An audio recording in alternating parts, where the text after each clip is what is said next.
2026 எலெக்ஷனில் ஏடிஎம்கே கூட்டணியில் இந்தந்த கட்சிகள்லாம் இருக்க போது இவங்களுக்கெல்லாம் இவ்வளோ சீட்டு அப்படிங்கிற மாதிரியே ஒரு உத்தேச பட்டியல் வெளியாகி இப்போ தமிழ்நாடு அரசியலையே புரட்டி போட்டுட்ருக்கு. வாங்க அதை பற்றி பார்க்கலாம்.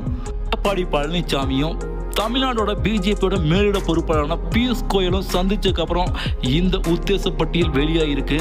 அதில் அமமுகவுக்கு 6 சீட்டு, இந்த தேமுதிகவுக்கு 6 சீட்டு, ஓபிஎஸ் அணிக்கு 3 சீட்டு, ஜிகே வாசனுக்கு 3 சீட்டு, பிஜேபிக்கு 23 சீட்டு, பாமகவுக்கு 15 சீட்டு, மீதி உள்ள அனைத்து தொகுதியிலும் நாங்கள் தப்பா, அதாவது ரெட்டலசன் தப்பா களமிறங்க போகுது அப்படிங்கிற மாதிரி ஒரு பட்டியல் வெளியாகிருக்கு. இதை வச்சு ஆழம் பார்த்துடலாமா அப்படின்னு ஏடிஎம்கே நினைச்சிருக்கலாம். இது இப்போ ஏடிஎம்கேக்கு எதிராக போய் நிற்குது.